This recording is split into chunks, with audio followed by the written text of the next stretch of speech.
네, 안녕하세요. 안녕하세요. 안녕하세요. 효자들 3회차 방송 시작하도록 하겠습니다. 효자들이라는 프로그램은 전국에 있는 효자학원, 가맹점 및 직영점의 강사분들을 모셔서 지역사회 공부 방법이나 그리고 학생들을 위한 주요 과목에 대한 학습 방법을 논하는 프로그램으로 오늘 이제 3회차입니다. 그래서 저희 다산점에 저희 본원인 메인 지점의 다산점에 수학과 대표 강사와 그리고 영어과 대표 강사 선생님을 모셔서 전체적인 영어 수학 공부 방법에 대해서 논의를 해보도록 하겠습니다. 우선 소개드리겠습니다. 수학과 대표 강사인 박종준 선생님 소개드리겠습니다. 안녕하십니까, 박종준입니다. 네, 그리고 저희 다산 QEM 효자학원의 영어과 대표 강사인 조한나 선생님 소개드리겠습니다.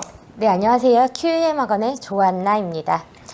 네. 온라인상이지만 이렇게 여러분을 만나게 돼서 매우 기쁘게 생각하고요. 오늘 고1뿐만 아니라 우리 대입에도 필요한 필수 정보들도 많이 가져왔으니까 저희 QEM과 함께 유익한 시간 되시길 바랍니다. 네, 자 그러면 영어과 발표를 먼저 시작을 할 텐데요. 선생님 준비해 주신 자료로 한번 시작을 해보도록 하겠습니다. 네, 그럼 먼저 영어과 먼저 말씀을 드릴 텐데요. 우선 제가 이제 조한나 선생님은 워낙 극강 동안이시잖아요. 정말 동안이시기 때문에 오해가 좀 없으시도록 이제 지금 중학교 2학년 자녀분을 두신 학부모님이기도 하시고 올해로 강의 경력 몇 년 차 되셨나요, 선생님? 네. 10년이 넘었죠. 지금 넘었죠. 제가 네. 40대 초반이니까. 아, 정말요? 네네. 와, 이제 곧 중반으로 갑니다. 그러셨구나. 네. 초반이고 싶지만 네. 박정은 선생님도 지금 경력 혹시 몇 년 차 정도 되셨나요, 지금? 네. 25년. 25년이요. 그러면 지역사회에서 거의 뭐 한 10,000명 가까이 되는 학생들을 봐왔고 저도 지금 다년간 학원 운영을 하면서 저희가 알고 있는 범위 내에서 학부모님들께 그리고 학생들에게 도움이 될 수 있는 그런 공부 방법에 대해서 말씀을 드릴 거니까 전문가 선생님의 말씀으로 그렇게 발표 이어주시면 감사하겠습니다. 네, 알겠습니다. 자, 퀴즈가 나왔는데 한번 퀴즈 먼저 네. 내셔야 되겠는데요? 저희가 그 효자들 방송에 그 흥미적인 요소를 위해서 퀴즈를 준비했습니다. 첫 번째 퀴즈는 뭐냐면 다들 게임이란 단어, 학생들이 빠져서 살고 있는 게임이란 단어 알고 계시잖아요. 이 게임이란 단어가 수능에 5번이나 출제가 되는데 이 게임이란 단어, 우리가 알고 있는 뭐 컴퓨터 게임 무슨 오락의 의미 말고 또 다른 단어의 뜻이 다른 의미로 무슨 뜻이 있는지 초성 힌트를 드리겠습니다. 시읒, 니은, 기억입니다. 그래서 초성으로 이 정답을 제일 먼저 맞추시는 분께 제가 또 교환권을 보내드릴 거니까 정답을 아시는 분들은 채팅창으로 제일 먼저 올려주시는 분을 정답자로 그렇게 발표드리도록 하겠습니다. 자, 혹시 아시는 분, 선생님 뭐 아실 거고 당연히. 네. 자, 수능 아닙니다. 수능하고 관련된 거 아니고요. 자, 게임의 또 다른 의미가 어떤 의미로 쓰였는지 아시는 분은 채팅창에 올려주시면 좋을 것 같고요. 자, 그럼 바로 이어서 발표 진행하도록 하겠습니다. 네, 예비 고1부터 지금 현재 고3까지 영어 1등급을 만들기 위한 전략을 세워왔습니다. 네. 일단 저의 1등급을 위한 전략을 말씀드리자면 아마 다른 유튜브에서도 많이 보신 타이틀이겠지만 내용은 다른 유튜브들과는 다른 저만의 1등급 전략법을 소개해드릴 테니 끝까지 함께해 주시기 바랍니다. 일단 그 전략을 말씀드리기 전에 중등 영어와 고등 영어의 차이점에 대해서 먼저 말씀드리고 영어의 핵심이라고 생각해도 되는 단어의 효율적인 암기법과 그리고 요즘 트렌드에 따른 정확한 지문 분석 그리고 지문의 내용을 어떻게 접근해야 문제의 의도와 잘 맞추어 정시뿐만 아니라 내신까지 커버할 수 있는 방법을 말씀드리겠습니다. 네. 자, 그렇다면 중학교 영어하고 고등학교 영어 뭐가 다를까요?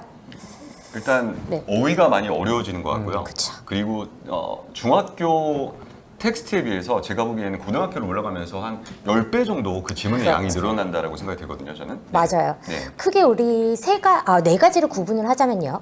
범위, 어휘, 서술형, 그리고 수행평가라고 말씀드리고 싶은데요. 그렇다면 이제 범위는 어떻게 다르냐면 일단 중학교 범위는 많아봐야 교과서 2개 내지 3개 단원. 혹시 조금 더 많은 학습량을 평가하는 학교라면 추가 지문 2개 정도 시험을 다 출제를 합니다. 그런데 내신에 있어서 고등학교 시험은 교과서 2개에서 3개뿐만 아니라 플러스 모의고사 30개 내외 정도의 지문 또는 학교에서 매년 선택하는 부교재 20개에서 30개 내외의 지문으로 상당히 많은 양의 범위를 소화해야 된다고 생각하시면 좋을 것 같습니다.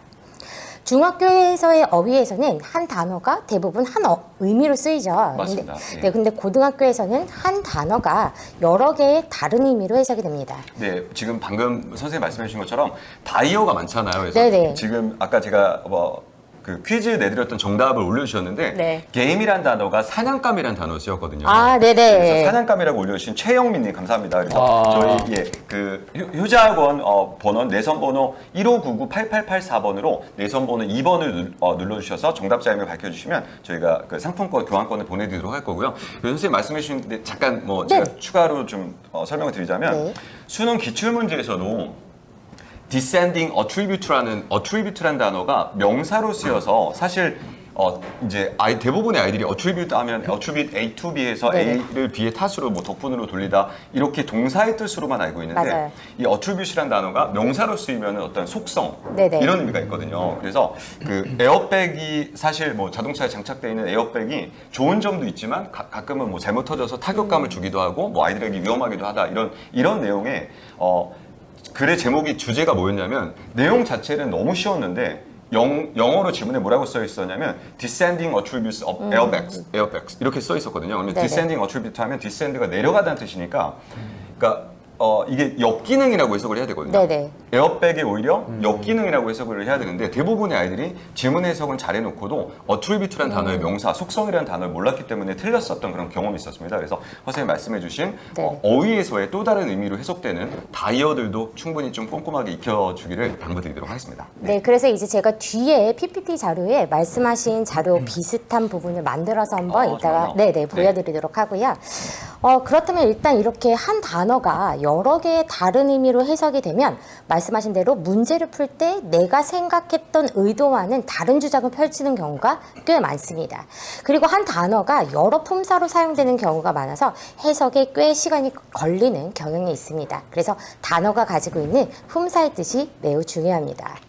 서술형에 있어서는 그 단원에서 주어진 핵심 문법을 이용해서 단답형으로 글을 쓰는 단수단 문제가 중학교에서 나왔다면 고등학교에서는 핵심 문법 영작과 함께 접속사를 넣어서 2개 이상의 절이 이루어진 긴 지문이 문제에 출제되어진다고 보시면 됩니다.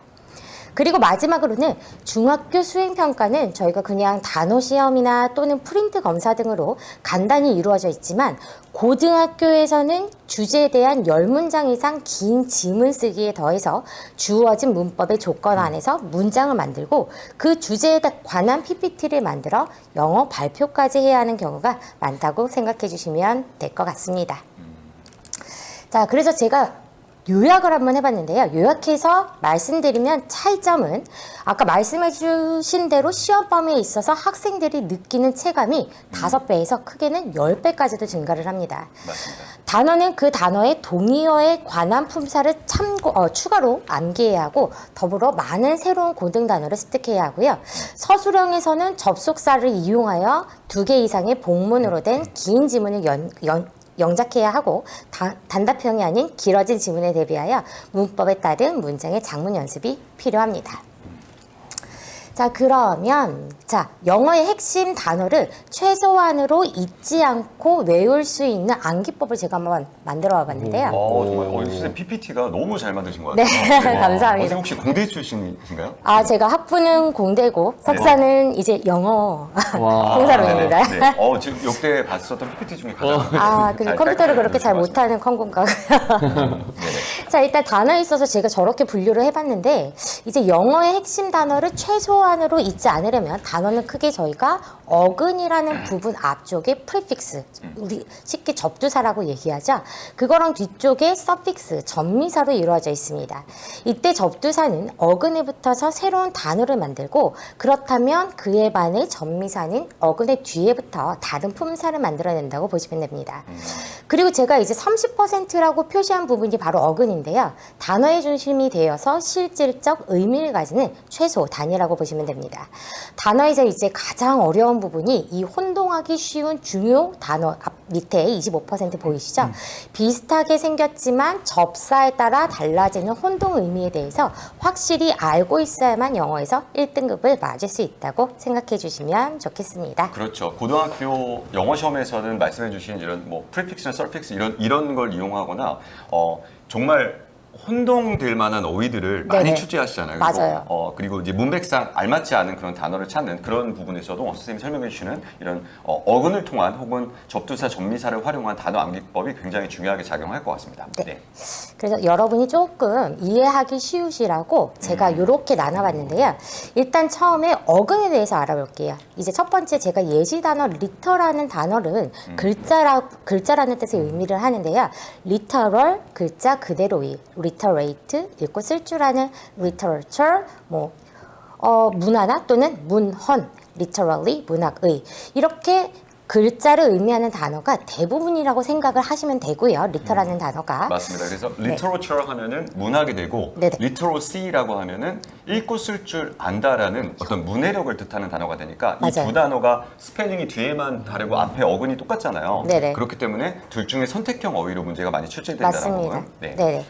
그렇다면 한 개만 더 해볼게요. 제가 몰트라는 단어를 가지고 왔는데요. 네. 저희가 몰트가 death, 죽음이라는 것을 뜻해요. 그래서 우리가 moral combat. 그렇죠. 네. 네네. 그래서 mortal mortal, combat. 네. mortal 하면 우리가 죽을 운명을. 근데 이 아이가 아까 말씀하셨던 대로 품사가 두 가지로 쓰여요. 형용사도 쓰이고 명사도 쓰여서 인간이란 뜻도 있기 때문에 저희가 이제 구조상에서 잘 알아봐야 되고요. 이 morality 아마 많이 들어보셨을 것 같아요. 영생이라는 저희 죽지 않는, 반응. 그러니까 반대말이니까요. 그렇죠. 네. 자, 그리고 아마 어른들은 많이 들어보셨을 것 같아요. 모기지. 론 들어보셨을까요? 모기지? 보셨나요? 네, 많이 들어봤죠. 많이 들어보셨죠? 모기 그 서프라임 모기지 사태 이후에 그죠? 제가 주식을 끊었습니다. 그래서 정말 절대 잊혀지지 않는 단어인데. 네, 저희가 몰기지란 단어가 저당, 그렇죠. 융자, 저당 잡히다. 한마디로 모기지를 하면 죽는다. 이렇게 생각을 좀 해주셔도 그러네요. 네, 좋을 제가 것 그 같아요. 케이스였습니다. 아니시죠? 네, 그래서 네. 네, 그래서 이제 몰기지란 단어를 그런 식으로 이제 조금 접목을 해서 아이들하고 조금 쉽게 단어를 가져가는 편이고요. 그래서 머더라는 단어도 뭐 살인죄, 살해 여기는 제가 이제 동사도 같이 쓰기 때문에 이렇게 죽이다, 살인하다라는 뜻으로도 쓰인다라는 걸 여러분에게 보여드리고 싶었습니다. 몰트하고 연관지어서 네네. 이렇게 단어들을 다 암기할 수 있는 방법 네네. 설명해 주신 것 같습니다. 네. 자, 그러면 앞으로 PPT가 넘어가서 잠시만 하나만 더 볼게요. 네. 자, 전미사 조금 중요한 부분이라 제가 조금 더 해봤는데요. 저희가 able이라는 단어, 우리가 형용사를 만드는 단어입니다. 그래서 뭐뭐 할 수 있는 듯한 느낌이 우리가 able이라고 생각을 하시면 돼요. 그래서 move라는 동사에 movable, 움직일 수 있는, 네. rely라는 동사에 reliable, 신뢰할 수 있는, sense라는 동사에 sensible, 분별할 수 있는 듯한 느낌으로 저희가 모든 단어를 외우지 않고 이렇게 유추해서 만들 수 있어야 되고요. ful이라는 형용사도 역시 풍부한 뜻을 가지고 있는 suffix입니다. 그래서 care이라는 명사에 careful 하면 주의 가득한, hope라는 명사에 hopeful, 희망 가득한, force라는 명사에 힘이 가득한 forceful 이렇게 품사를 바꿔주는 것이 저희가 전미사라고 조금 생각해 주시면 좋을 것 같습니다. 네, 또 하나는 제가 뭐 즉석에서 말씀드리면 sensible하고 sensitive라는 단어가 정말 많이 쓰이잖아요. 그래서 네. sensible은 말 그대로 분별력이 있는 이라는 뜻이 되고 sensitive는 굉장히 민감한이라는 뜻이 네, 쓰여서 그렇죠. 두 개 중에 선택하는 단어. 그리고 맞아요. 고등어 어휘로 올라가면 이런 뭐 그 센스와 관련된 정말 많은 단어들이 네. 전미사가 어떤 단어가 붙느냐에 따라서 의미가 달라지기 때문에 네네. 그런 부분까지도 학생들이 숙지하고 네. 예, 암기하고 있으면 더 좋다라고 좀 말씀드리고 싶습니다. 네, 그래서 저 오른쪽 제일 밑에 보시면 접사에 따라 뜻이 달라지는 어휘 아까 말씀하셨던 거랑 비슷하게 comprehense라는 단어에 comprehensive 하면은 저희가 이해할 수 있는이라는 뜻이 있지만 comprehensive 이렇게 되면 똑같은 형용사지만 포괄적인 또는 광범위한 뜻으로 쓰이기 때문에 두 단어의 차이점을 확실히 기억해야 됩니다. comprehension, 그러니까 LC라고 할 때 우리가 네네. 그 학생들한테 그 듣기 평가할 때 LC가 뭐의 약자니라고 물어보면 많은 친구들이 listen carefully 이렇게 생각하는데 자 LC가 뭐의 약자냐면 listening comprehension. 예, 그래서 comprehension이라는 단어도 이런 식으로 네네. 외워두시면 좋을 것 같습니다. 네. 자, 그러면 이제 정말 이제 우리 학생들이 문제를 풀 때 어떻게 풀어야 되는지 중요한 점을 알아볼 텐데요. 제가 이에 앞서서 이번 정부가 수능 출제를 변화시키겠다고 한 말 이후에 치러진 9월 모평을 한번 풀어보았어요. 영어를요. 자, 근데 확실히 6월과는 조금 다른 출제 경향을 보였는데요. 제가 평가할 때는 어려운 지문은 배제가 되었고요. 대신에 우리가 사고적으로 한마디로 문해력이라고 얘기를 하죠. 자, 문해력을 평가하는 문제가 출제되었기 때문에 다행히도 킬러 문장을 없애겠다는 의도는 반영되었고 변별력은 유지되었던 시험으로 평가하고 싶습니다. 그런데 이제 제가 수험생들한테 한번 물어봤어요. 이제 수험생들의 의견을 들어보면 보기에서 답을 선택하기가 까다로웠다는 의견이 되게 많았는데요.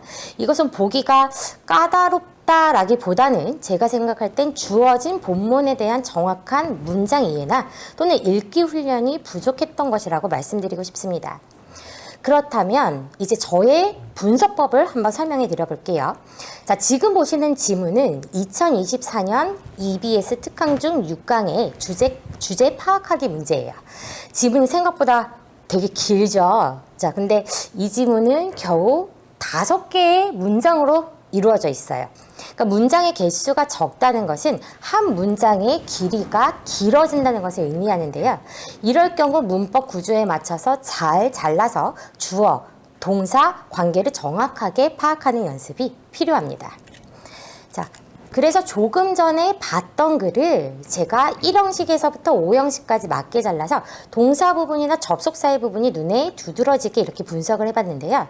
지금 글이 잘 보이실지는 모르겠지만 이 글의 주제를 먼저 말씀드리자면 감정 자체의 느낌과 종류는 일반적이지만 감정을 느끼는 상황과 표현 방식이 문화마다 다를 뿐이다 라는 주제를 갖고 있습니다. 그래서 원래 이 문제에서는 나오지는 않지만 이 글의 원문에서는요. 이 글의 필자가 Could a robot have emotion? 이라는 글로 질문으로 논문을 시작합니다. 필자는 문화와 감정의 상관관계를 말하는 것이 아니고 감정이 무엇인지를 과학적으로 살펴보고 로봇의 감정을 담을 수 있는지의 내용을 전개를 하고 있다라고 보시면 됩니다. 그렇다면 저희가 저렇게 주어진 지문만 보고는 어려운 단어가 지금 현재 사용되지 않았거든요. 어려운 단어가 사용되지 않았음에도 불구하고 선지를 고르는 것이 꽤 어려웠다고 했는데요. 그 이유는 많은 학생들이 문제풀이를 단순 기술적으로 접근을 했기 때문에 어렵게 느껴지는 것입니다. 향후 영어 시험은 문제풀이의 기술적 접근을 지향하고 전체적인 글의 느낌으로 정답을 맞추려는 공부법을 버려야 합니다. 그리고 정확하게 문장을 해석하고 그 문장이 의미하는 바를 파악하는 읽기 훈련이 반드시 필요합니다. 네, 너무 좋은 자료인 것 같습니다. 박종훈 선생님께서도 학교 다닐 때 뭐 수학은 당연히 잘하셨겠습니다만 영어는 좀 어떠셨나요? 영어요? 좀 만점이요. 만점이셨어요? 영어도요? 저희 선생님은 수학 쪽은 공대라고 말씀하셨으니까 수학도 잘하셨나요, 선생님? 과학은 잘했습니다. 네네.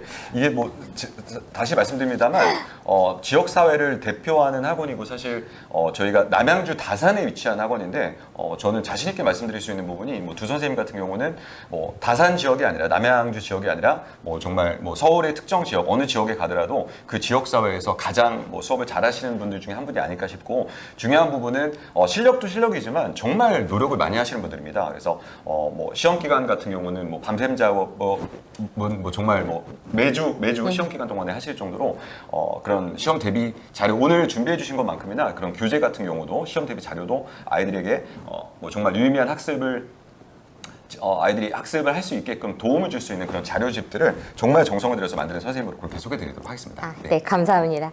자, 그러면 이렇게 정확하게 이제 면밀하게 글을 읽고 나서 제가 이제 분석을 하면 여하튼 이거밖에 안 남아요. 내용을 이해하면 이 글이 도입을 시작으로 사실, 예시, 강조, 그리고 마지막 주제문으로 5문장을 깔끔하게 정리할 수 있습니다.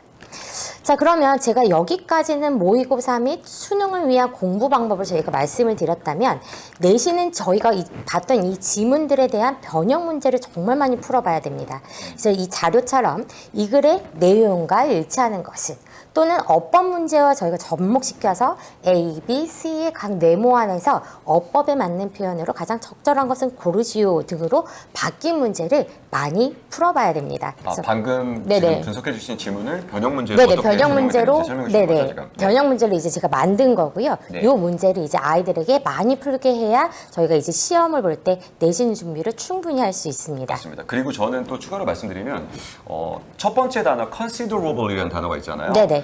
만약에 선생님의 입장에서 이 단어를 가지고 또 변형시킬 수 있는 유형이 뭐가 있냐면 자녀분들한테 한번 물어봐 주세요. considerable이라는 단어가 상당한, 엄청나게 많은 이런 의미로 알고 있으면 굉장히 뛰어난 친구인데 이 단어를 아까 선생님이 설명해 주신 그런 suffix를 바꿔서 considerate 뒤에를 RATE로 네네, 바꾸면은 네. 이거는 사려 깊은, 네네, 굉장히 맞습니다. 떴고 이런 남을 배려할 줄 아는 이런 맞아요. 의미로 쓰이기 때문에 considerate이라는 단어도 알고 있는지 이런 부분도 점검해 주시고 정말 네네. 수능에서도 너무나 자주 출제가 되고 맞아요. 특히 이제 학교 내신에서 이 두 개의 어휘를 정확히 알고 있는지 어휘 선택 문제로 많이 출제가 되는 그런 단어다라고도 설명을 드리겠습니다. 네네. 자, 그러면 제가 이제 마지막으로 정리를 한번 해드려 볼게요. 자, 우리가 원하는 대학교에 가기 위해서는 일단 제가 생각했을 때 첫 번째, 학교에서는 명확한 목표와 체계적인 학생부를 이제 설계하는 것이 필요하겠고요. 두 번째, 이제 우리 학생들은 더 이상 어린이가 아니죠. 어린이가 아닙니다. 자, 어린이가 아니고 아이들은 이제 더 이상 경쟁 사회의 한 일원이라고 생각해 주셨으면 좋겠어요. 경쟁 사회. 그래서 공부 시간을 스스로 관리하고 통제하면서 집중력을 올려야 됩니다. 그럼 마지막으로 이제 제가 학생들을 위해서 해야 하는 것은 학교별 내신 분석을 꼼꼼하게 하고 각각의 학생에 따른 공부 방법을 지도해 주는 것이 저의 역할이라고 생각을 합니다. 그리고 조금 더 학생들을 도와주기 위해서 정확한 내용 전달과 이해하기 쉬운 시스템으로 여러분이 1등급을 가져갈 수 있도록 도와드리겠습니다. 네, 어느 학부 네. 아는 분께서 그 학부모님이신지 예, 조한나 선생님 덕분에 우리 아들 대입 성공했습니다. 여기서 또 반갑습니다. 반갑습니다. 응원합니다라고 응원의 메시지를 남겨주셨습니다. 그만큼 선생님과 수업을 해왔던 친구들이 뭐 좋은 대입 실적도 내주셨고 네네. 그리고 사실 누구보다도 저희 관내에 뭐 동아고 또 뭐 다산고 지도 경력도 있으시고요. 다산고 그리고 가원고까지도 지역사회 내신을 가장 잘하는 선생님으로 특히 예비고1 학생들을 맡고 계신 만큼 네. 예비고1 학생들께서 현재 영어 학원을 고민 중이시라고 하면 지금 학부모님께서 칭찬해 주신 것처럼 네. 너무나 열성적으로 아이들을 지금 선생님의 그 자녀분들 저희 학원을 보내주시잖아요. 네, 근데 제가 믿고 그럼요. 제가 다녀보고 저희 아이들을 지금 보내고 있습니다. 맞습니다. 이제. 그래서 네. 실제로 뭐 근무하는 학원이 그 교직원 할인 혜택이 있어서 보내주신 게 아니고요. 얼마 안 해주시잖아요. 많이 해드리고 있습니다. 농담이고요. 그래서 그런 것 때문이 아니라 정말 뭐 그 학원을 믿기 때문에 저는 네네. 저희 재원생으로 보내주신다고 생각이 들고 네. 박종훈 선생님도 겨울방학 때 또 따님 네. 보내주셨잖아요. 네네. 네. 학원 다니면서 무슨 얘기 하던가요? 뭐 완전 좋아해요. 완전 좋아해요. 정말요? 네네. 근데 선생님이 직접 가르치신 건 좀 어렵지 않아요? 어떻습니까? 저희 수업은 못 들어오게 하고요. 아, 네네. 네. 제가 따님한테 어떻게 함부로 말을 할 수 없어서. 네, 알겠습니다. 네, 그러면 바로 이어서 또 발표. 예. 네, 이제 저는 이제 마지막 말씀을 드리고 이제 정리를 하고 싶은데요. 이제 제가 지금 말씀드린 것과 이제 플러스해서 한 가지 더 말씀드리고 싶은 거는 지금 저희가 이제 수능이 계속 바뀌고 있어요. 그래서 그 트렌드에 맞추기 위해서 일단 영어에서 시간 배분의 훈련이 많이 필요합니다. 그래서 모의고사 실전 연습에서 70분이 아니라 65분 내지 60분을 기준으로 훈련하는 연습도 꼭 해보시기 바랍니다. 네, 여기까지 QEM의 조한나 영어였습니다. 아, 네, 감사합니다. 예. 네. 말씀해 주신 것처럼 모의고사 훈련을 저는 중학교 때부터 꾸준히 성실하게 하는 친구들이 고등학교 올라가서도 좋은 성적으로 이어질 가능성이 높다라고 말씀드리는데 네네. 이게 안타깝게도 수학 같은 경우는 제가 상담을 해보면 상당수 아이들이 이게 뭐 다산이나 저희 뭐 구리 쪽 아이들만 보더라도 선행을 안 하는 친구들을 찾아보기 어려울 정도로 수학의 비중을 많이 두고 뭐 대부분의 친구들이 뭐 빠른 친구들은 뭐 미적분까지도 끝내고 오는 이런 친구들이 많은 반면에 특히 영재고나 뭐 과거 준비하던 친구들은 상대적으로 영어과가 굉장히 취약한 아이들이 많이 있습니다. 그래서 혹시라도 뭐 영재 과거 준비하다가 혹시 뭐 떨어졌다라고 하면 지금도 늦지 않았으니까 정말 빠르게 이제 구멍난 과목이 없게끔 왜냐면은 저는 고등학교 진학했을 때는 첫 번째 중간고사 그리고 기말고사가 너무 중요하기 때문에 국영수가사 그리고 시간 여유가 부족하다라고 하면 국영수, 국수영, 영수국 이렇게 정말 주요 과목만큼은 한 과목도 빠지지 않고 확실하게 좀 다지고 올라가는 게 맞다고 생각이 들거든요. 그래서 저희 학원에 보내주시면 언제든지 좋은 선생님을 추천드리면서 그렇게 학습적으로 부족한 부분을 저희가 보완할 수 있는 역할을 해드릴 수 있도록 하겠습니다. 자, 그럼 이어서 수학과 박종준 선생님과 함께 저희 10 to 학습된 수학과 프로그램 안내를 드리고, 그리고 제가 참고로 한 번 더 말씀을 드리면 박종준 선생님 같은 경우는 제가 매년 깜짝 놀라는데요. 그러니까 어떻게 설명을 드려야 될까요? 그러니까 동아고등학교에 230등으로 첫 번째 중간고사를 치렀던 친구를 1학년 끝날 무렵에는 거의 전교 100위권 안으로 진입을 시켜주셨고, 2학년 올라갔을 때 전교 1등, 그리고 수능에서는 수능 만점으로 이제 영어도 이제 만점이 나왔고요. 그래서 수능 만점으로 서울대 합격시켰던 이정민이라는 친구를 지도해 주신 그런 경험뿐만 아니라 매년 4, 5등급 대 아이들을, 그러니까 분명 1학년 때는 4등급, 5등급으로 수학적으로 조금 자신감이 없었던 친구들을, 그런 아이들의 어떤 수학적 사고력을 일깨워 주시고 2학년 때부터는 혹은 정시에서는 좋은 성적을 낼 수 있게끔 이렇게 이끌어 주신 분이라고 소개드릴 수 있을 텐데, 선생님이 어떤 아이들의 어떤 학습 동기 부여해 주는 선생님만의 노하우가 있으실까요? 네, 어떤 식으로 그렇게 등급이 오르는 경험을 매년 하게 되는지 궁금하거든요, 저는. 네. 사실 이제 우리 수학이 어렵잖아요. 네. 어렵습니다. 사실 이제 재능이 굉장히 많이 필요하고요. 재능이 없는 학생들은 사실 쉽지 않아요. 근데 뭐 어떤 분들이 이런 얘기 하시더라고요. 손흥민이 형제가 있잖아요. 아, 네네. 손흥민은 유럽 리그까지 갔고요. 네. 같은 아버님에게 같은 교육을 받은 형은 국대도 안 됐거든요. 아, 네, 저도 그 도큐멘터리 같은 거 봤습니다. 네, 그러니까 네. 되게 안타까운 얘기인데, 그러면 재능이 엄청난 차이냐? 물론 재능의 차이가 분명히 있고요. 그럼 그에 따라서 어떤 특별한 아이들은 별다른 노력하지 않아도요 됩니다. 그 부정할 수 없는 사실이고요. 타고난 1%의 아이들. 예, 맞습니다. 거죠? 상위 0.% 아이들은 그런 아이들, 자질을 그냥 타고난 아이들이 있고요. 그럼 그 이외의 아이들은 왜 형이 그렇게 되지 않았을까라고 하면 약간 우리 수학의 선행과 좀 연관성이 좀 있는데요. 오늘 내가 어머님들 오셨으니까 선행을 해야 하는지 말아야 하는지 종결 지어 드릴게요. 예, 어떻게 하면 선행을 해야 하는지, 아니면 선행을 하면 안 되는지에 대해서 아예 종결해 드릴게요. 근데 제가 인식하기에는 형도 동생과 발을 맞춰 나가다가 동생의 성장 속도에 따라가다가 분명히 부모님한테 물려받은 요소들은 비슷할 건데, 그래서 자기 페이스에 맞지 않게 달려가다가 이제 큰 성과를 못 낸 거지 않을까라는 이제 지레 짐작을 해보는데요. 이제 우리 아이들 중에 이제 선행을 해야 하는 아이들이 있고요, 선행을 하면 안 되는 아이들이 있어요. 이제 그런 걸 어떻게 판단합니까?라고 하면 되게 쉬운 건데요. 아이가 이런 질문을 했을 때 선행을 해야 돼요. 예를 들어서 이제 중학교 중학생이다, 아니 초등학생이다 하면 자기 현행 과정을 하고 있는 와중에 이런 질문을 반드시 한 번 이상 하게 돼 있거든요. 얘가 선행을 해야 하는 아이는요. 이거 왜 이렇게 풀어요? 이렇게 해요. 아, 아이가 스스로 질문하는 예, 경우가 그 대답을, 그 질문을 하는 경우가 생겨요. 또는 선생님, 여기에 나온 이 말이 왜 나왔어요? 난 질문을 하게 돼요. 걔는 무조건 선행을 해야 하거든요. 근데 그게 왜 그러냐면, 그런 질문을 하는 아이는 이미 기존에 알던 내용들을 머릿속에 담아놓고 이것과 비교 분석이 들어가기 시작하는 거거든요.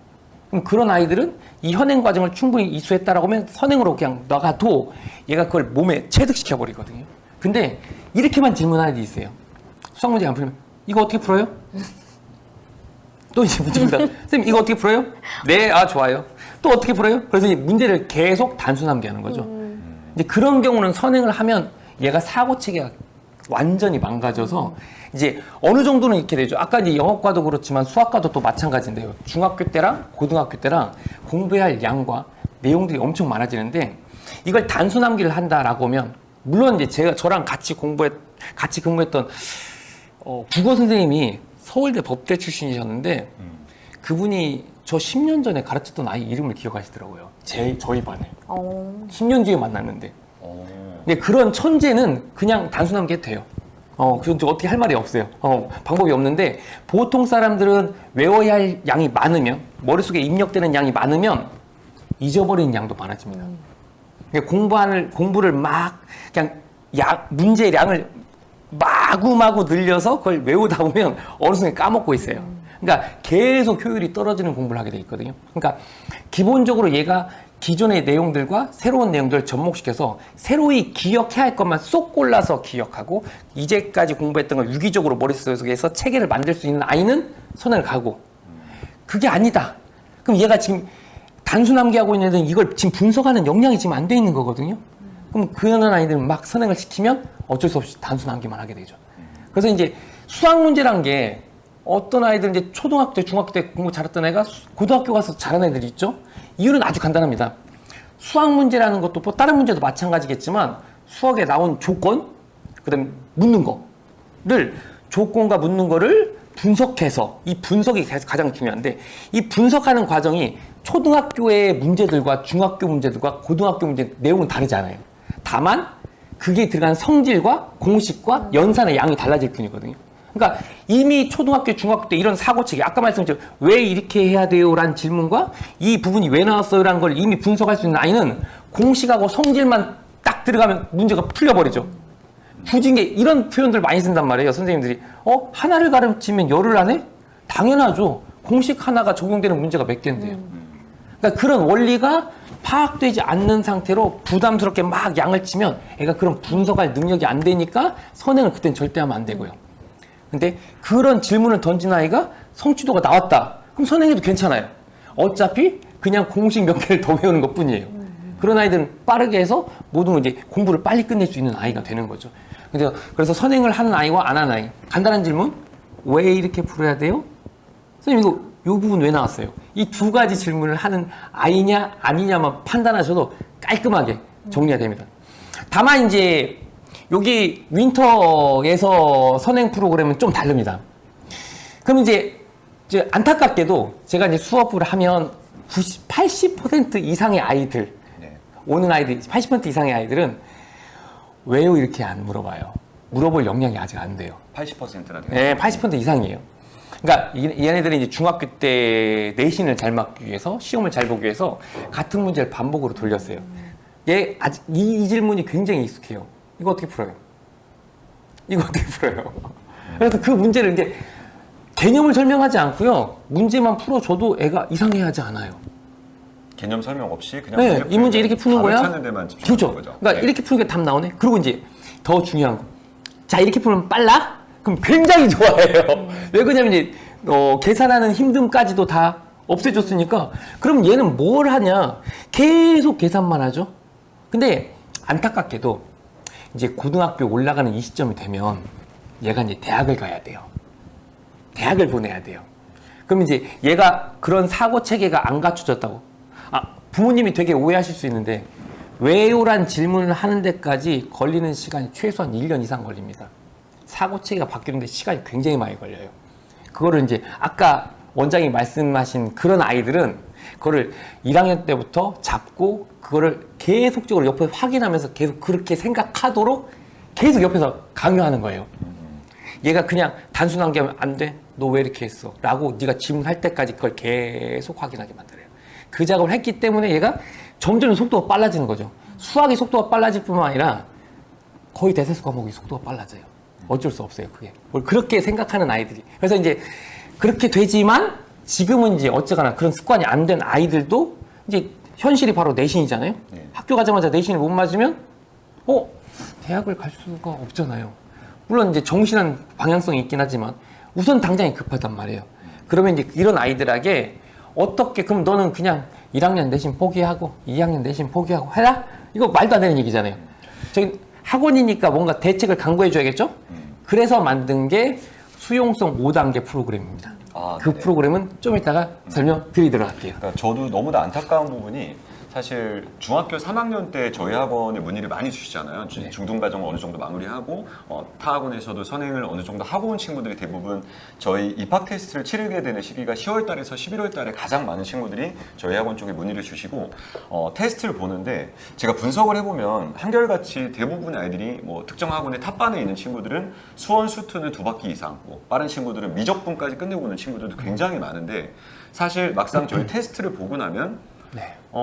한 50% 아이들이 선행을 그렇게 여러 번 했음에도 불구하고 40점, 50점의 점수를 받는 친구들이 있잖아요. 근데 저는 이런 부분이 학부모님들 혹은 학생들의 허영심이 아닐까 싶은 생각이 들거든요. 대부분의 아이들이 코스를 보면은 뭐 수학의 바이블, 뭐 센, 그리고 뭐 개념 플러스 유형, 그리고 기본 정석, 실력 정석 끝내고 나면은 뭐 1폼이나 100라벨로 올라가는 그런 정말 남들이 정해놓은 코스대로 가야지만 그러니까 뒤처지지 않는다는 생각으로 학원에서도 아이들이 왠지 실력 정석이 아니라 기본 정석을 들고 다니면 나는 좀 수학을 못하는 학생처럼 취급받을까 봐 이런 허영심이 좀 끼어 있는 것 같고, 그리고 선생님 말씀해 주신 것처럼 특정 아이들이 오히려 선행보다는 현행 과정에 조금 더 집중을 하고 완성도를 높여야 되는 친구들인데도 불구하고 어머님의 강력한 푸시에 의해서 이게 왜냐하면은 그렇게 따라가지 않으면 학원을 옮기시는 분들이 많이 계시더라고요. 네. 그러니까 정말 설득을 드려서 이 친구는 현행을 한 바퀴 더 반복 학습을 하는 게 더 중요할 것 같습니다라고 말씀을 드리는데도 불구하고 그러면 오히려 다른 쪽으로 옮겨서 뭐 방법을 택하는 그런 분들이 계시다 보니까 그런 부분을 저희는 이제는 더 이상 미룰 수 있는 시기가 아니고 고등학교 시험 첫 번째 중간고사까지 뭐 불과 한 6개월밖에 안 남은 시점이기 때문에 현실 파악을 정확하게 하고 학생들의 어떤 자가 진단을 통해서 부족한 영역을 확실하게 메꿔줄 수 있는 프로그램을 운영하는 게 맞다고 생각을 하고 있습니다. 저는. 네. 네. 그래서 이제 수학과 프로그램은 이제 계속 이제 확인해 보도록 하겠습니다. 뭐 시스템은 3단계 점프의 시스템으로 되어 있고요. PPT 좀 넘겨주시면 좋을 것 같습니다. 감사합니다.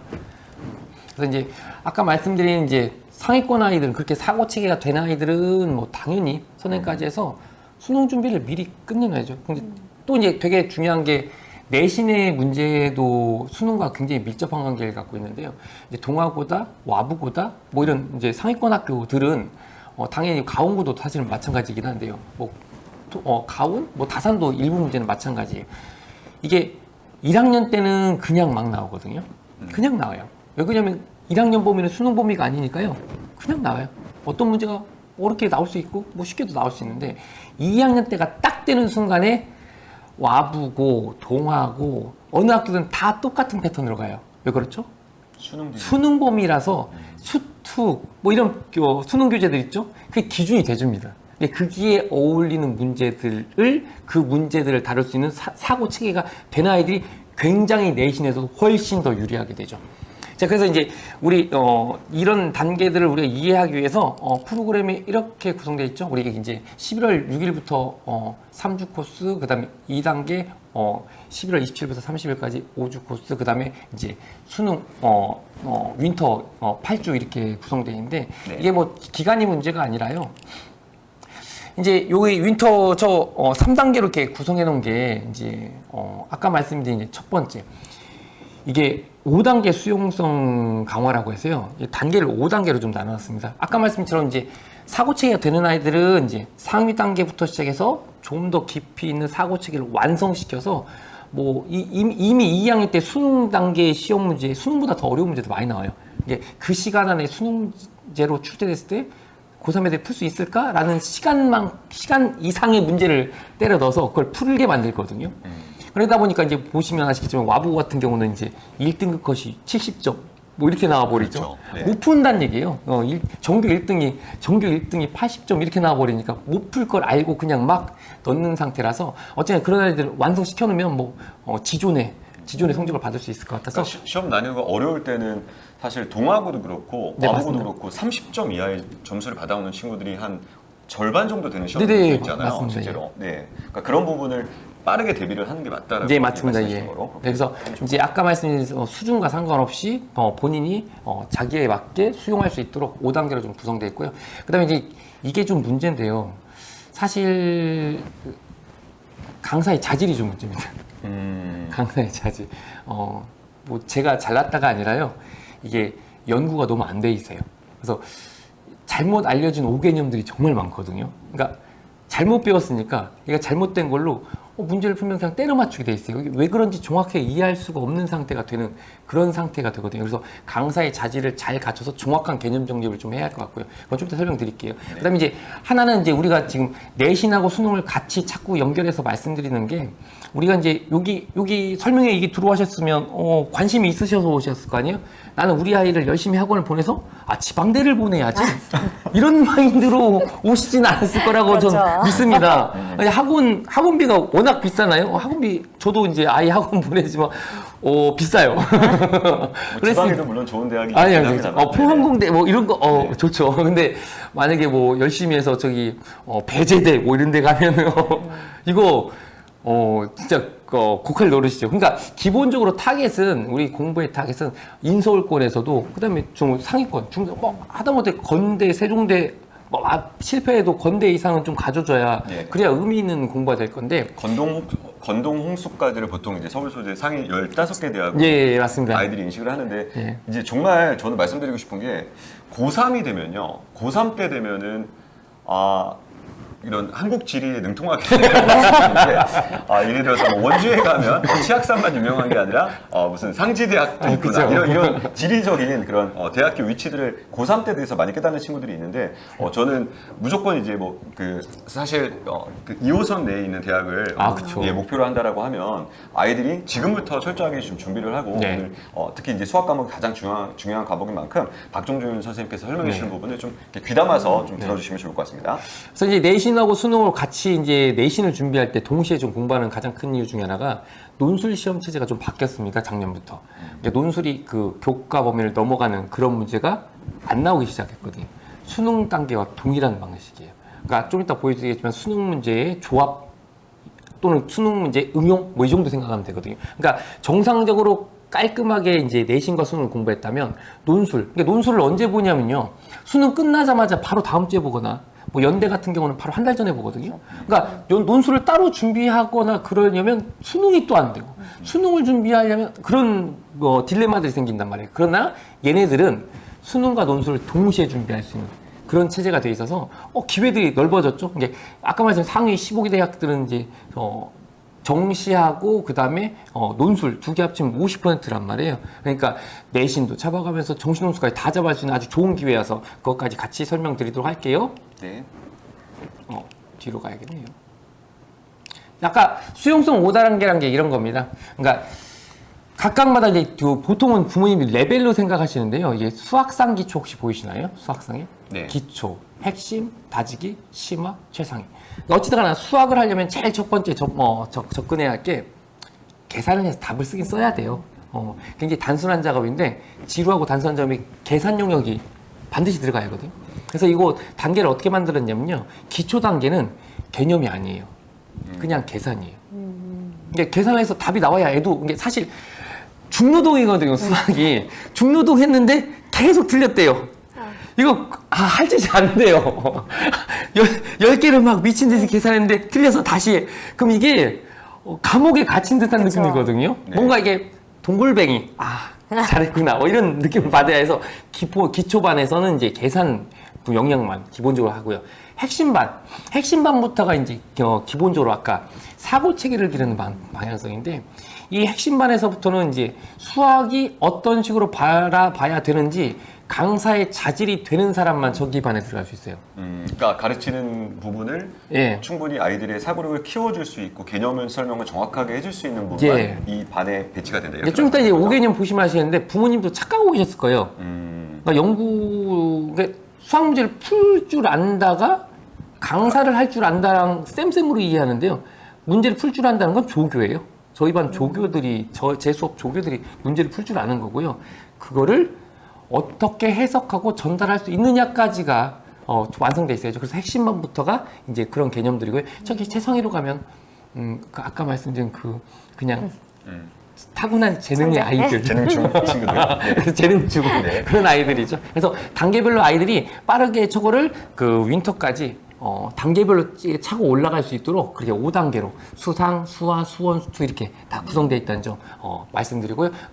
저 세부적인 내용들은 이제 아이들마다 성향에 따라서 테스트 받고 그다음 면접까지 봐서 애들이 어떤 성향인지 확인돼야 하니까요. 그 학원 찾아보셔서 상담 받아보시는 게 가장 빠르실 겁니다. 네, 작년 같은 경우도 저희가 수학을 총 16개 반으로 세분화시킨 네네. 반편성을 통해서 선행 정도나 아이들의 실력에 맞춰서 그리고 요일까지도 편성에 맞춰서 아이들 정확하게 반배치를 해주고 말씀해 주신 것처럼 3단계 점프업이라는 프로그램을 통해서 만약에 처음 입학할 당시에 수학 상 기준으로 3등급, 4등급 대가 예상되는 친구들도 겨울방학 동안 수업량을 늘림으로 인해서 아이들이 3단계까지 점프업한 친구들은 4등급으로 만약에 입학을 했다라고 하면 거의 2등급에서 1등급에 근접한 점수까지 오르는 케이스들이 많았고 특히 이제 어렵다라고 얘기하는 뭐 남양주 관내에서도 가장 어렵기로 소문난 뭐 동아구 와부구에서도 1등급을 가장 많이 낸 그리고 100점을 포함해서 전교 1등까지도 수학 100점이 2명인데 저희 학원에서 나왔었잖아요. 네. 이번에도 그래서 동아구도 그렇고 그런 친구들을 많이 배출한 저희 학원만이 갖고 있는 노하우들을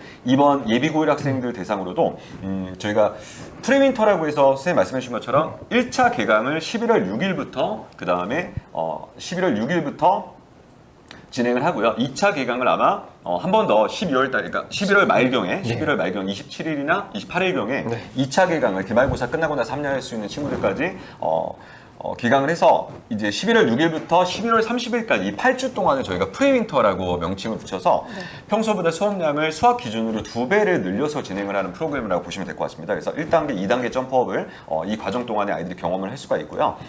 일단 A그룹은 6개 반으로, B그룹은 4개 반으로, 화목토는 6개 반 수학 기준으로, 그리고 월수금 반은 4개 반을 편성을 할 거고, 뭐 잠시 후에 추가하는 선생님들까지 소개를 드릴 거고요. 그리고 저는 이게 사실 저희가 워낙 영어 쪽으로도 수업을 잘하는 학원이기 때문에 굳이 이렇게 하지 않아도 많은 학부모님들이 저희 학원을 보내주실 걸 알고 있습니다. 정말 이건 진심 어린 저의 어떤 저만의 어떤 경영 철학을 말씀드리는 건데, 진심으로 학부모님들의 수업료에 대한 부담을 줄여드리기 위해서 11월, 12월 달만큼은 수업량이 늘어나는데 수업료는 줄어듭니다.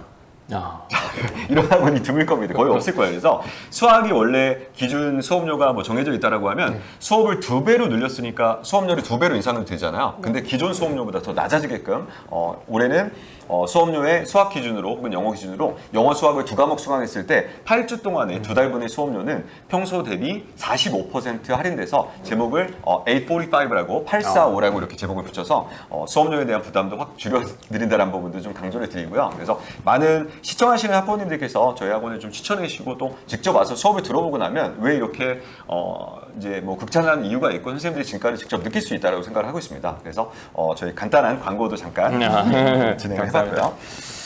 자, 이제 첫 번째 아까 이제 강사들이 좀 자질 문제인데요. 이건 아까 먼저 핵심반부터 들어가는 선생님들은 강사 자질을 좀 면밀하게 좀 합니다. 그래서 이제 우리 뭐 굉장히 상식적인 부분인데요.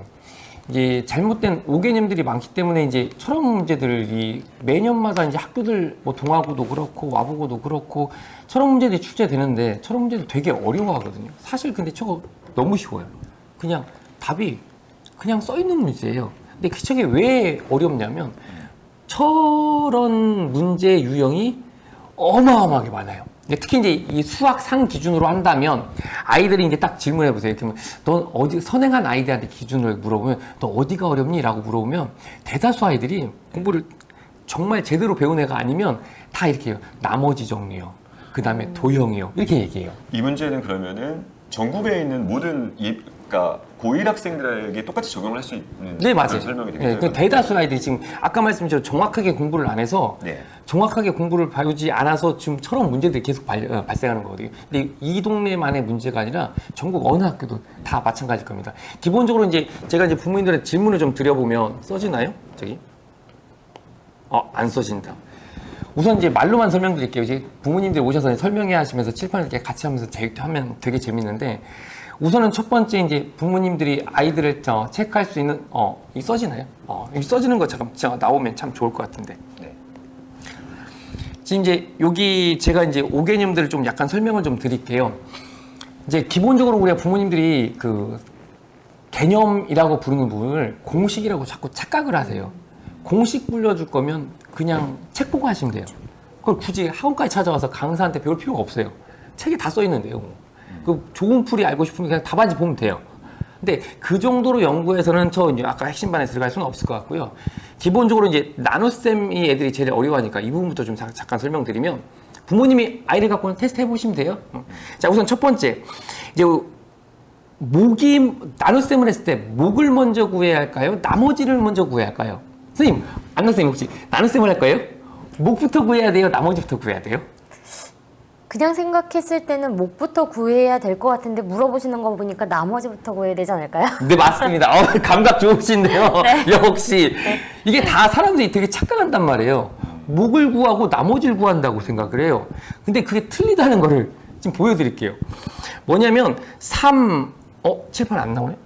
3 곱하기 2가 있다면 곱하기는 무슨 뜻일까요? 3 곱하기 2. 3을 2번 더하라는 네, 3을 두 번 더하라는 뜻이죠. 네. 그럼 3 더하기 3에서 6이 되죠. 이렇게. 안 나오는구나, 글씨. 한번 말씀을 잘 들어보시면 돼요. 그러면 곱하기는 몇 번 더하라는 뜻이거든요. 그럼 나누기는 뭔 뜻일까요? 빼라는 얘기죠. 빼라는 얘기겠죠? 네. 되게 상식적으로 생각할 수 있잖아요. 그래서 17을 5로 나눠보는 거예요. 17을 5로 나누면 목이 얼마죠? 3이죠? 나머지가 2죠? 그럼 이걸 나눗셈하고 뺄셈하고 연결지어서 좀 생각을 해볼게요. 나온다.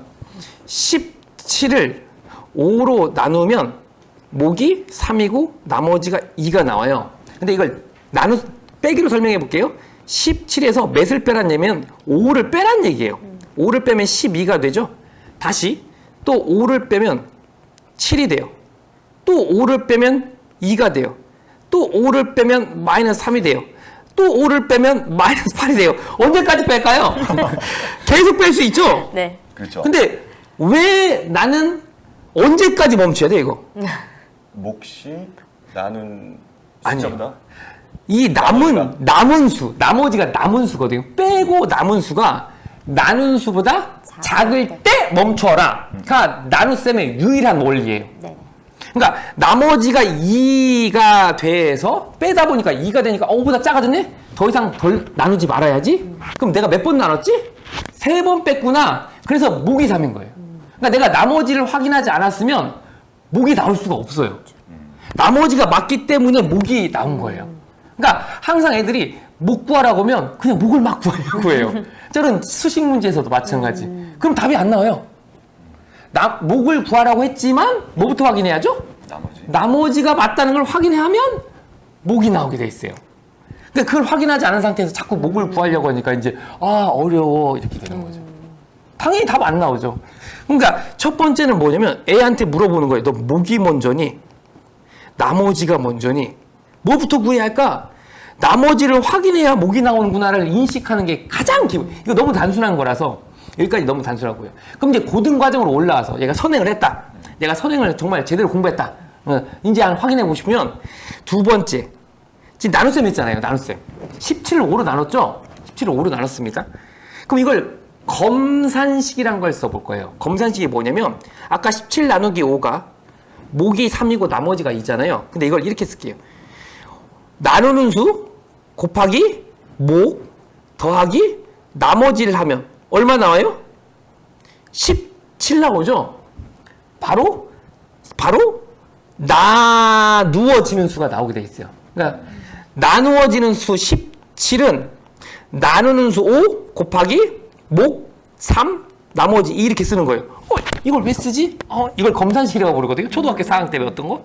그럼 이제 애들이 이런다 말이에요. 나누면 되는데 왜 검산식을 왜 써요? 이런 생각 드시나요? 그럼 이제 수학에 자질이 없는 거예요. 이게 뭐냐면 이제 고등학교 수학이잖아요. 그러면 이제 애한테 너 검산식 좋아하시라 그러면 싫어요. 그럼 얘가 이걸 왜 하는지 배운 적이 없는 거예요. 지금 우리가 15를 몇으로 나눴죠? 5로 나눴죠? 그때 목과 나머지 구했죠? 근데 요 검산식을 딱 써놨잖아요. 5 곱하기 3이랑 3 곱하기 5가 같나요? 같은 거죠? 네. 근데 이걸 위치를 바꾸면 이런 얘기를 해요. 자, 곱하기 앞에가 뭐였죠? 아까 5가 나누는 수, 뒤에가 목 더한 게 나머지예요. 근데 위치를 딱 바꿨더니 얘가 뭐라고 얘기했냐면요. 17이란 17이란 수는 몇으로 나눴어요? 3으로 나눴고 그럼 목이 얼마가 돼요? 5가 되고 나머지가 2예요. 나눗셈을 아까 한 번 했단 말이에요. 5로 나눈 거. 근데 이걸 검산식 쓰면 다른 수로 나눈 나머지와 목이 그냥 저절로 나와요. 저런 문제가 저런 거예요. 뭔가 새로운 이상한 걸 계산하는 게 아니라 저 위에 나눗셈들이 써 있단 말이에요. 초기에 답이 써 있어요. 그걸 읽어내는 연습을 하는 거거든요. 그러니까 단순하게 식을 곱하기 나누기를 위치를 바꾸면 해석이 달라져요. 이걸 해석이라고 불러요. 근데 보통 애들은 이거 어떻게 풀어요? 이러고 넘어가죠. 그러면 이렇게 해석하는 걸 공부하지 않았죠. 그냥 문제 숨을 선생님이 가장 강조해 주시는 부분이 문제를 보고 해석할 수 있는 능력이 많이 부족하기 때문에 점수가 잘 안 나온다. 이 부분을 계속 이제 설명할 때마다 강조하신 거잖아요. 그래서 네네, 맞습니다. 지금 설명해 주시는 부분도 그런 부분인 거죠, 지금? 이게 문제에 써 있는 조건과 구하는 게 있잖아요. 네. 그 사이를 메꿔줘야 돼요. 그 메꿔주는 개념을 배우는 게 공식이 아니에요. 이건 부모님도 지금 들어보셔서 알겠지만 이게 책에 안 써 있거든요. 근데 이건 강사가 이렇게 생각해보면 교과서만 봐도 잘 생각해보면 알 수 있는 사실이에요. 상식. 근데 이 정도 연구는 돼 있어야 고등도 강사해야죠. 죄송한데 이 정도 만약에 이거 목부터 구하라고 하시는 선생님 있으면 좀 그래요. 네. 떼떼떼. 하여튼 그런 강사 이게 그런 거 있잖아요. 나한테 딱 맞는 선생님. 근데 사실은 지금 딱 맞는 선생님 하면 안 돼요. 아까 성적대가 안 되는 애들은 계속 이렇게 했을 거거든요. 이 문제 어떻게 풀어요? 이렇게 친절하게 잘 가르쳐 주세요. 그럼 그걸 또 따라서 외우고 앉아 있어요. 얘는 절대 이 뜻이 뭔지 깨닫지 않고 계속 외우고 있을 거라고요. 바뀌어야 돼요. 바뀌어야 돼요. 그래서 고등부에서 연구가 충분히 돼 있는 선생님한테 배우셔야 돼요. 아니면 안 바뀌어요. 그래서 첫 번째 5개념 설명드렸고요. 그다음에 두 번째 이제 이게 문제를 딱 보시면 예를 들어서 이제 또 한번 보여드릴게요. 그다음 이제 문제를 한번 보면서 가도록 할게요. 이제 그다음 이제 문제를 보면 이렇게 죄송합니다. 그다음 문제를 보면 이제 문제가 써 있잖아요. 이게 문제가 막 읽어보시면 막 문제들이 나와 있는데요. 문제들이 좀 나와 있는데요. 죄송합니다. 어머, 마이크 떨어졌.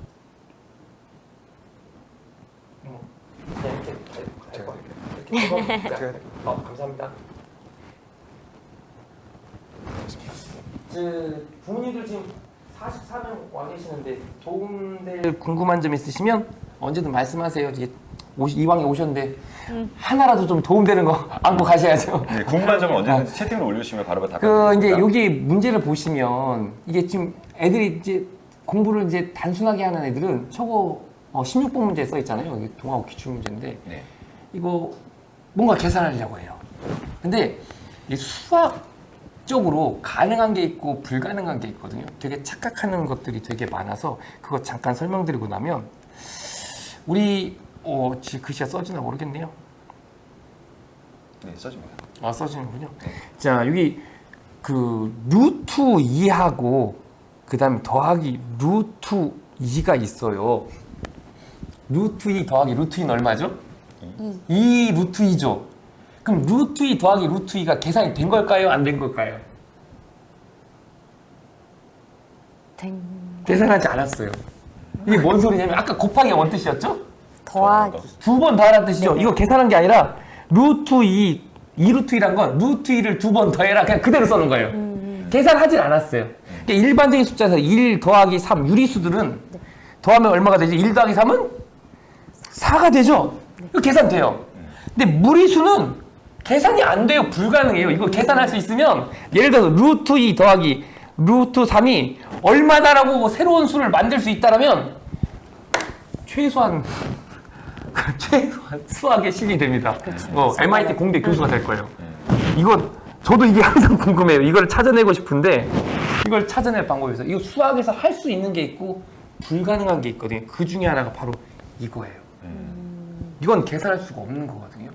근데 저기 보시면 fx는 루트하고 더하기 루트 이렇게 돼 있죠. 네네. 저걸 계산하려고 해요, 애가.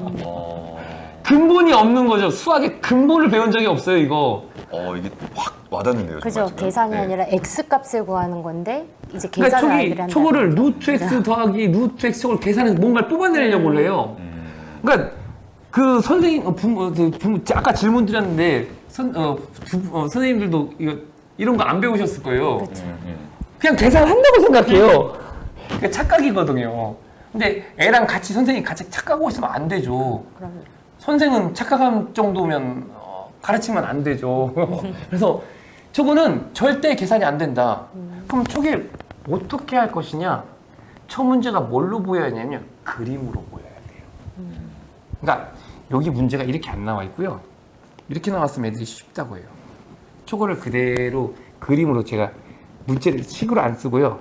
그림으로 이렇게 그려져 있으면 애들이 풀어요.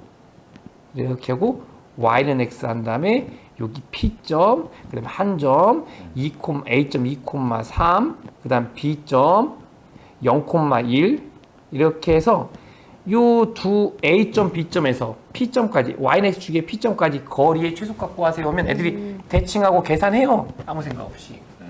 근데 문제는 요걸 할 수 있는 거랑 이 문제를 풀 수 있는 거랑 이 해석하는 거랑 매칭이 안 되는 애들이 대다수인 거죠. 근데 그러니까 그림으로 보니까 정말 확실히 딱 이게 보이네요. 그냥 그림으로 네네. 이게 도형 문제 특히 애들이 아까 말씀드린 두 개가 어렵다고 할 거예요. 수학상에서 나머지 정리 어려워요. 그다음에 도형 어려워요. 근데 도형 문제도 계산을 해요, 애들이. 선생님, 이거 어떻게 풀어요? 그럼 이렇게 풀면 답 나오잖아. 그럼 얘가 또 계산을 해요. 그럼 얘는 영원히 이거 이해 못해요. 특히 문제는 뭐냐면 2학년 때부터 수능으로 갈 때 아예 가능성이 없어져요. 지금 빨리 막아야 돼요. 그럼 이 문제를 보니까 동아고의 논술형 문제로 배점도 10점이나 되는 문제인데 네.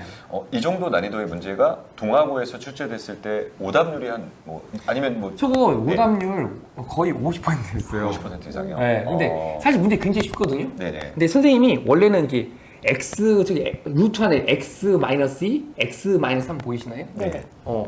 그다음에 저기도 마찬가지 x의 제곱 플러스 1 마이너스 x 보이시죠? 네. 저게 x하고 y로 돼 있었어요. 보통 문제집은 다 xy예요. x, y예요. 근데 저기 xx라고 돼 있어요. 그럼 x, x면 y 자리에 x가 들어가 있네? y는 x가 바뀌었네? 그래서 아까 그린 거에 y는 x를 제가 그려놓은 거거든요. 그것까지 해석해야 하니까 애들이 와 문제를 이제 외운 애들 이게 저것도 이제 그림 외웠을 거 아니에요? 이게 이런 유형들? 그냥 외운 애들은 당황하는 거죠. 그러니까 문제를 풀어서 점수를 맞을 생각을 하는 게 아니고 내가 이 말을 정확히 이해했느냐. 그러면 이 말을 문제를 풀면서 얘가 이런 질문을 했을 거예요. 아까 그런 질문. 왜 이렇게 풀어야 돼요? 선생님이 이걸 그냥 막 풀이를 불러줬으면 이거 왜 이렇게 풀어야 돼요? 이렇게 물어봤을 거라고요. 얘가 사고체계를 맞추는 애는 그 질문이 나올 때까지 이 문제들을 계속 그리게 만들어야 돼요. 그 작업을 하면 애가 기본적으로 어느 정도 들어가 있어야 질문을 하든가 말든가 하죠. 아무것도 없는 애들은 질문 못 해요. 그냥 계속 이거 어떻게 풀어요? 이렇게 질문하는 머릿속에 아무것도 안 들어가 있는 거예요. 이거. 그래서 이제 논리 체계가 갖춰지기 위해서 이렇게 이 도형들을 어려워하는 이유가 당연히 그림으로 나와 있으면 쉬워요. 이게 말로 나와 있으니까. 그래서 동하고 y 국어는요 그림이 안 나와 있어요, 한 문제도. 그래서 시험 난도 점수가 확 떨어지는 거예요. 저거 시험 되게 쉬웠거든요, 사실은. 평균이 얼마나 할게요? 동하고 정말 쉬웠어요. 그 100점짜리 애들도 있었고 막 90점대가 수두룩했어요. 평균 얼마 나왔을까요? 50점대. 50이 안 나왔어요. 이게 다시 말해서 10점, 20점인 애들이 수두룩했다는 얘기죠. 근데 문제를 딱 보자마자 즉각적으로 쓸 수 있는 문제가 수두룩했어요. 총 18문제인데 그냥 보자마자 답 나오는 문제도 엄청 많아요. 애들이 딱 문제 보자마자 멘탈이 가버린 거예요. 이게 도형은 표시가 안 돼 있으니까 이제 해석 능력이 부족하기 예, 때문에. 해석 능력이 안 돼 있으니까 시험이 엄청 어렵고 이제 이미 겁먹어 버린 거죠. 동아고는 이래서 어려운 건가 보다 뭐 이렇게 생각합니다. 문제점 파악되셨죠? 네네. 그러니까 중학교 때랑 고등학교 때랑 다른 점 이게 똑같이 공부하시지 않으셨으면 좋겠다. 그걸 좀 인지하시고 가시면 좋겠다. 이게 딱 두 가지예요. 이제 정리하면 오늘 제 두 가지만 딱 팁드리고 갈 거예요. 첫 번째는 중학생 부모님들은 선행을 시킬 거냐 말 거냐 라고 하면 선행 안 시켜도 돼요. 사실 이번에도 그 서울대 뭐 두영이 보내고 연대치대 재범이 보내고 그랬잖아요. 네. 근데 선행을 막 많이 안 시켜도 돼요. 근데 왜 아까 말한 그 이유는 간단한 게 뭐냐면 이 문제를 분석하는 역량을 저런 거를 중학교 문제는 없을 거라고 생각하세요? 있었어요. 근데 문제가 계산이 간단하니까 선생님이 이거 이렇게 풀면 답 나오잖아. 그걸 따라서 계산만 했었던 거예요. 저걸 해석하려고 하지 않았던 것 뿐이죠. 그러니까 문제를 정확히 이해해서 분석하는 능력을 가진 상태로 그냥 공식만 더불어 붙이면 되거든요. 자질 있는 강사한테 공식만 더불어 붙이면 돼요. 그럼 이게 나온단 말이에요. 그러니까 애가 선행을 할지 말지에 대해서 궁금할 때는 얘가 왜 이렇게 풀어야 돼요? 이 문제에 써있는 이 말이 왜 나왔어요? 이 질문이 나올 때까지 얘가 자기가 공부할 걸 반추할 수 있게, 그 다음 개념들을 다시 한번 돌아볼 수 있게 그렇게 만들어주시면 그게 완성됐고, 그 다음 현행이 완성됐을 때 선행 가시면 안정적으로 얘는 성적이 쭉쭉 올라가요. 그래서 그거고요. 두 번째는 문제를 그냥 푼다가 아니에요. 문제를 해석하다가 먼저거든요. 그래서 그 부분을 하려면 부모님도 딱 배웠던 선생님들이 연구 안 하셨다 그런 거 선생님 가셨던 선생님들이 연구 안 하신 거 티 나죠? 티 납니다. 선생님들을 가르쳤던 선생님들도 연구 안 하셨던 거예요. 그래서 그런 자질 있는 강사를 찾아서 공부를 하셔야 한다라는 거 이제 말씀을 드리도록 할게요. 자, 그리고 이제 하나 아까 선물 드린다는 게 뭐냐면 논술하고 수능이 있는데 논술 문제가 이게 연대 문제거든요. 이제 보여드리는 문제가 연대 문제인데 연대 기출 문제예요. 연대 기출 문제입니다. 연대면 이제 시험이 굉장히 난이도 있는 학교이죠. 그리고 어려운 학교인데 여기는 이 문제가 제가 오른쪽에 예시 문제 써놨죠, 이게. 2022년 6월 평가원 공통 12번. 12번, 이제 킬러 문제가 15번이에요. 22번 공통료가. 근데 12번이면 그냥 그저 뭐 4점짜리 그냥 좀 할만한 문제, 좀 난이도 조금 있지만 뭐 할만한 문제, 뭐 이 정도거든요. 그런 문제 12번, 그 다음에 마찬가지 13번. 21년. 이건 13번 문제 저거 두 개를 조합하면 맨 요 두 문제를 조합하면 옆에 왼쪽 문제 논술 문제가 돼요. 그러니까 저거를 오른쪽 문제를 잘 분석해서 문제를 풀 수 있는 아이는 왼쪽으로 와서 첫 문제를 푸는데 그냥 내가 수능 문제 푸나? 논술 문제 푸나? 착각이 일어나게 돼 있어요. 논술 대비를 굳이 따로 하지 않아도 네. 평소에 이런 능력을 갖추고 있으면 논술까지도 그렇게 예, 제가 이제 잘할 수 있는 수능 보고 끝나고 나서 저희 반 애들 수능 끝나고 제가 논술 수업 해주거든요. 네네. 제가 원래 논술 1호 강사였어요. 제가 그래서 논술 수업 했는데 논술 수업하면 이제 논술에 맞춰서 이제 수업할 거 아니에요. 그럼 애들이 제일 많이 하는 얘기가 수업을 이제 논술이니까 막 긴장하면 듣다가 선생님 그거 수능할 때 했는데요?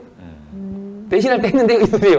아니 수학 문제가 내신이 어디 있고 수능이 어디 있어요. 분석하는 원리는 똑같단 말이에요. 다만 이제 계산이 좀 길어지고 그 다음에 수식이 좀 복잡해진 공식이다 뭐 이런 차이밖에 없어서 그냥 똑같은 방식의 똑같은 해석의 방식을 가질 수 있거든요. 그래서 제대로 공부하시면 논술 준비를 걱정하지 않으셔도 돼요. 그러니까 저런 애들 많이 문제 하나하나 외우던 애는 또 저거 또 외우러 가야죠. 저거 외운다고 해서 저게 풀릴 거라고 믿는다면 굉장히 큰 오산이죠. 그래서 이런 것들이 있다는 것 좀 염두에 두시면 될 것 같습니다. 그래서 이제 바라는 점 마지막으로 이제 설명드리고 이제 마무리 좀 지을 거면 지으면 될 것 같은데요. 제가 이제 바라는 점 이렇게 됩니다.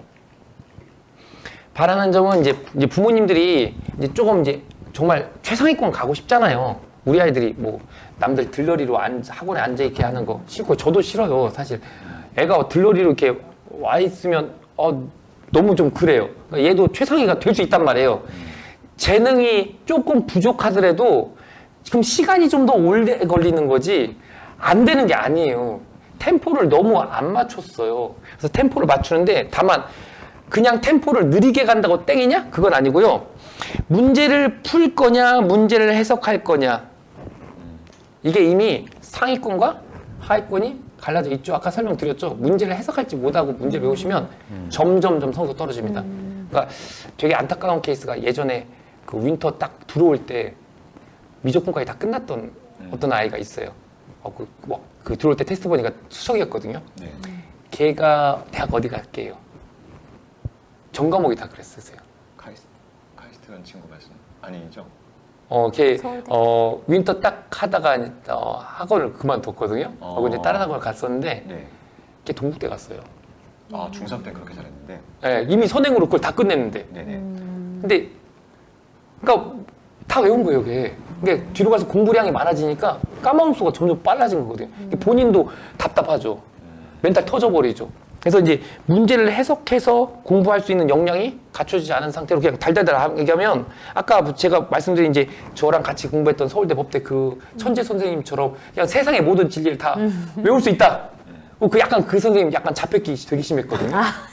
약간 자폐일 수밖에 없어요. 이게 뭔가 계속 이러고 있어요. 계속 뭔가를 계속 반복해서 복습하나 봐요. 이제 그런 게 아니라면 이건 뭐 역량의 한계치가 분명히 드러날 거고요. 그다음에 빨리 풀 거냐? 이게 수학 문제를 빨리 풀어야겠죠? 그래 점수 잘 맞을 수 있죠. 네. 그럼 빨리 풀으려고 한단 말이에요. 안 돼요. 계산 속도는 안 빨라져요. 글씨 쓰는 속도가 사람마다 다르죠. 근데 글씨를 빨리 쓰면 어떻게 되죠? 뭉개져서 실수란 거래요. 절대 계산은 빨리 푸는 거 아니에요. 그럼 어떻게 문제를 빨리 풀 겁니까? 문제를 다양하게 해석해 봐야죠. 그래서 문제 풀이를 짧은 걸 찾아내야죠. 문제마다 적용되는 짧은 풀이의 줄을 줄이는 방법을 연구를 해야죠. 물론 그것도 아까 말씀드린 자질 있는 강사와 좀 연결이 되어 있는데 그럼 이거 강사가 없으면 못 하냐? 아니 본인도 할 수 있어요. 그게 바로 세 번째예요. 문제를 많이 풀면 아까 문제는 좋아요? 문제 많이 푸는 거 뭐라고 할 수는 없습니다. 근데 그거보다 더 중요한 건요. 문제 하나에 여러 가지 풀이를 만들어낼 수 있어야 돼요. 그러니까 이런 정도가 되면 가장 이상적이거든요. 수능에서 만점 맞는 애는 이 정도가 돼요. 딱 문제를 보자마자 풀이가 A 풀이, B 풀이, C 풀이가 딱 떠오르고 그 중에 이 문제에서 뭐가 가장 효율적인가 그래서 가장 짧은 풀이가 뭔 것인가 판단하고 난 뒤에 손 가는 거예요.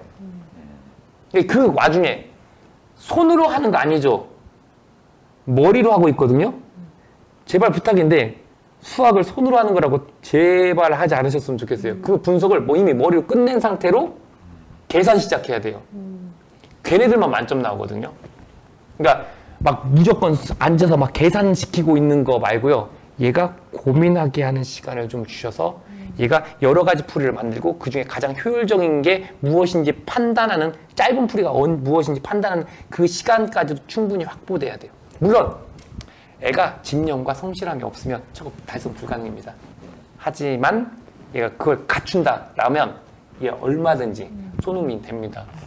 이게 소니가 이제 3년 만에 안 될 수 있어도 4년은 될 거고요. 5년에 만약에 서울대 의대 딱 5년 잡고 해도 아깝지 않아요. 솔직히 5년 잡고라도 달리면 되죠. 네. 아 재수 2번에 서울대 의대 가면 하면 되죠.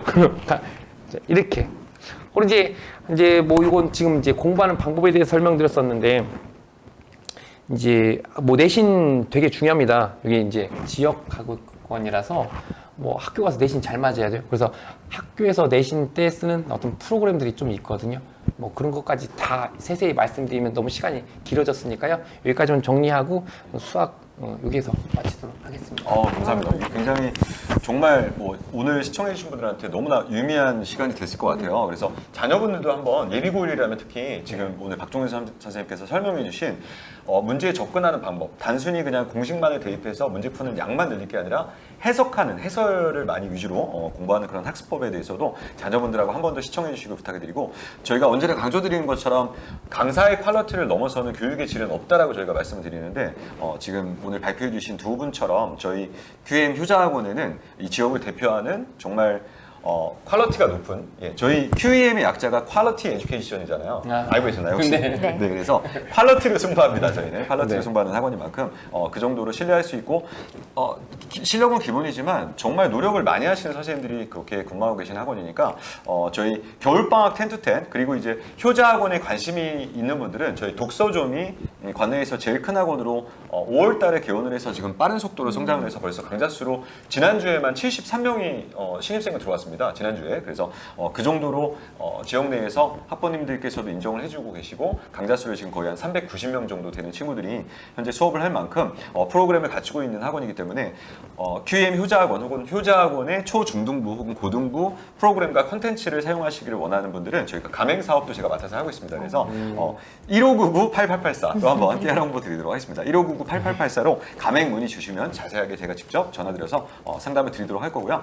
자, 이렇게 오늘 준비한 자료는 저 발표를 다 한 것 같고요. 저희 마지막으로 또 한 말씀, 조한나 선생님부터 오늘 소감이 어떠셨는지 한 말씀 부탁드리겠습니다. 원래 이렇게 이제 제가 갖고 있던 자료들을 말씀드릴 수 있는 기회가 잘 없었는데 오늘 이런 자리를 빌어서 이제 말씀을 드리게 돼서 너무 기쁘고요. 이제 더 발전하는 그런 강사가 되도록 하겠습니다. 감사합니다. 감사합니다. 그리고 저는 조한나 선생님 너무 추천드린 이유가 아주 꼼꼼하시면서 아이들 부족한 부분을 정확하게 캐치해서 그 부분을 확실하게 메꿔주시는 선생님이세요. 그래서 특히 뭐 문법 쪽이나 뭐 어휘 쪽으로 부족한 친구들은 저희 조한나 선생님 쪽으로 보내주시면 예비9일 포지션에서 가장 효율성을 높일 수 있는 수업으로 안내 드릴 수 있도록 하겠습니다. 또 선생님 말씀 부탁드리겠습니다. 네, 바쁜 시간에 와주셔서 너무나 감사드리고요. 이제 아까 제가 건방진 소리들도 좀 몇 번 하긴 했는데 아닙니다. 네. 겸손하게, 사실 뭐 저는 우리 아이들의 노예입니다. 애들 대학 보낼 때까지 노예라. 우리 반 아이들 무조건 대학 보내고 나서 이제 자유를 얻는 사람이라 하여튼 겸손하게 아이들한테 최선을 다하는 그런 강사가 되도록 하겠습니다. 네, 감사드리고, 자, 오늘 전체적으로 뭐 선생님들에 대한 응원도 많이 있었고 또 지금 너무 좋은 자료를 발표해 주셨기 때문에 다시 한번 감사 말씀드리면서 오늘 3회차 효자들 방송은 이로써 마치도록 하겠습니다. 감사합니다. 감사합니다. 감사합니다.